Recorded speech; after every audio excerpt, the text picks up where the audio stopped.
ITAS का जी study YouTube channel में आपसी का बहुत बहुत स्वागत है। और आज IT second year WCS workshop calculation का कुछ इम्पॉर्टेंट क्वेश्चन को करेंगे जो CBT एग्ज़ाम में पूछा जा चुका है, जो आप लोगों का 14 दिसंबर को और 15 दिसंबर को हालांकि आज एग्ज़ाम हुआ है। और उसमें जो CBT एग्ज़ाम हुआ है कंप्यूटर बेस्ड एग्ज़ाम, जो उसमें क्वेश्चन पूछा गया है वो सब आपका क्वेश्चन रहेगा।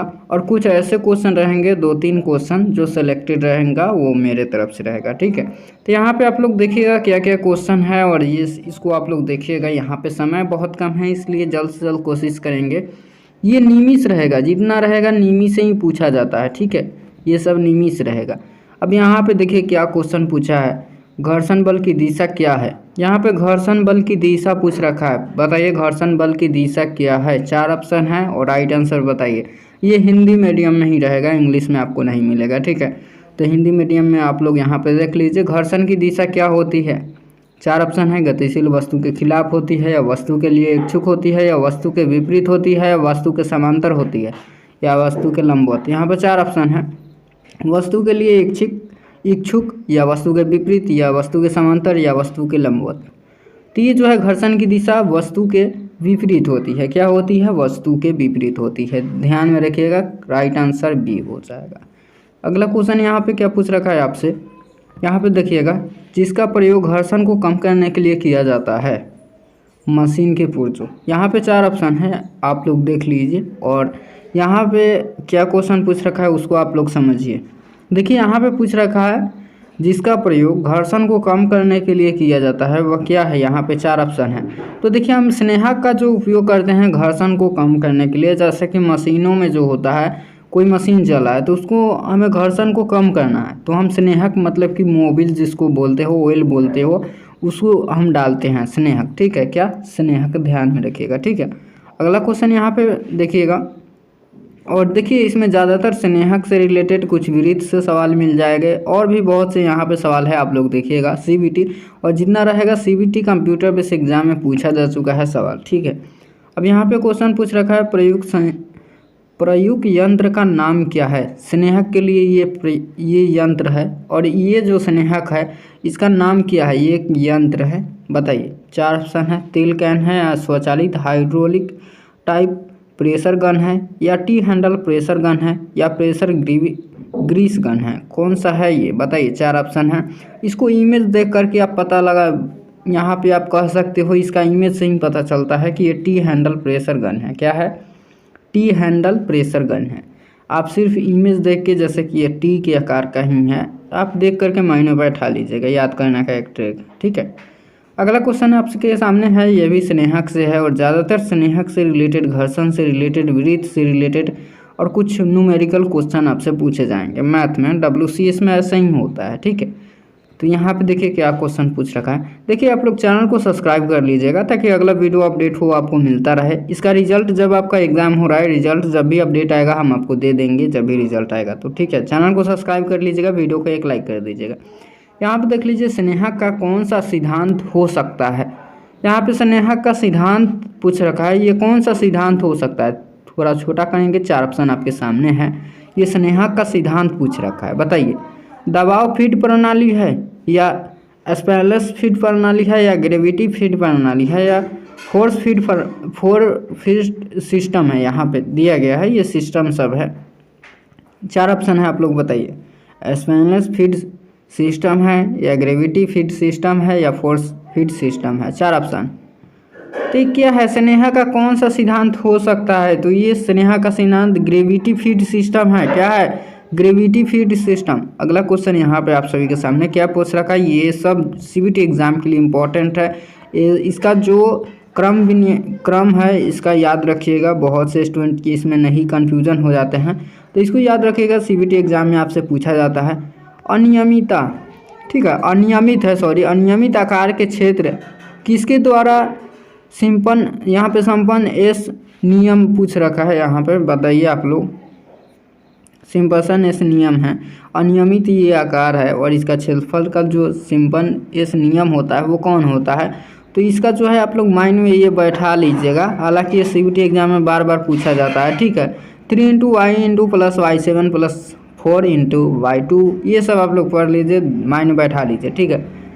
यहाँ पे देखिएगा अगला क्वेश्चन आप सभी के सामने क्या पूछ रखा है, वृत्त की त्रिज्या क्या है जिसका परिधि 440 सेमी है, ठीक है। वृत्त की परिधि क्या है आपका, जो जिसका त्रिज्या जो है 440 सेंटीमीटर है। आप लोग बताइए वृत्त का परिधि क्या होता है, तो 2 पाई आर होता है, आपको पता होगा।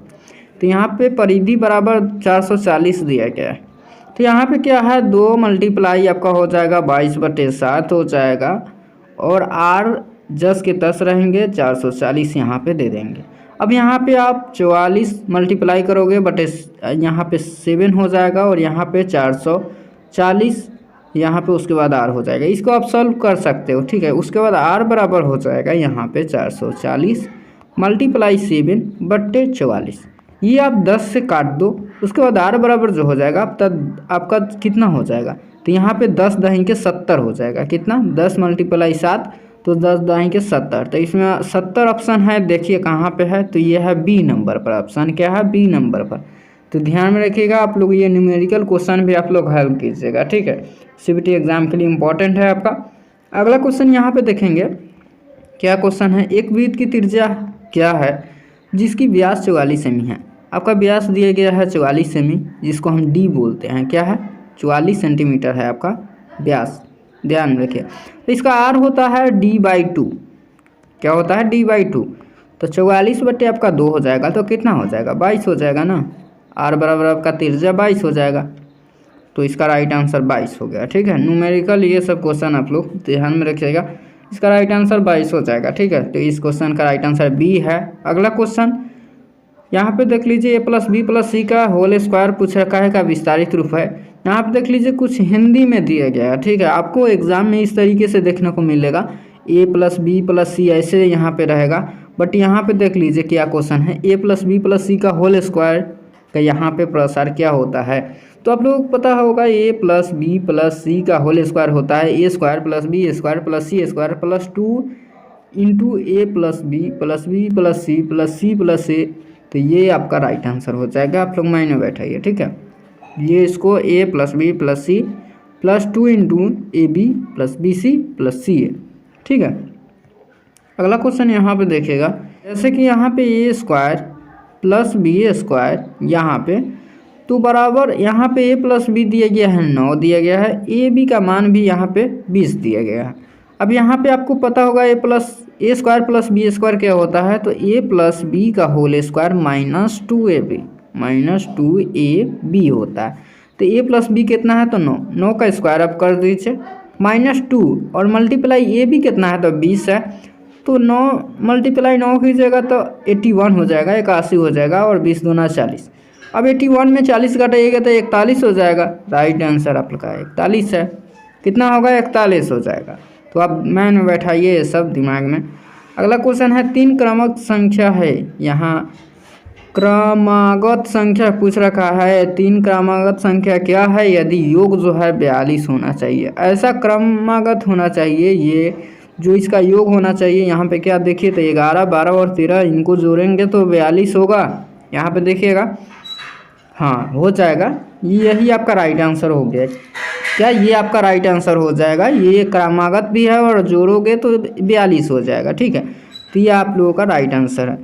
अगला क्वेश्चन यहाँ पे देखेंगे, लोचादार पदार्थ कौन सा है, लोचादार पदार्थ कौन सा है, नायलॉन है या पॉलीस्टाइनिन है या सेलुलाइनिन है या पॉलीकार्बोनेट है, कौन है लोचादार पदार्थ, बताइए जल्द से जल्द।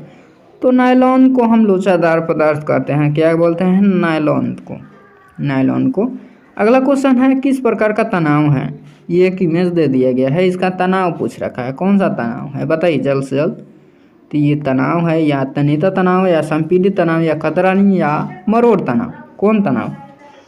तो ये कतरनी तनाव है, क्या है, कतरनी तनाव। दिमाग में बैठाइए, ये सब सीबीटी एग्जाम में पूछा जा चुका है, ये सब जितना जो क्वेश्चन है, ठीक है, हल्के में मत लीजिए ये सब क्वेश्चन को।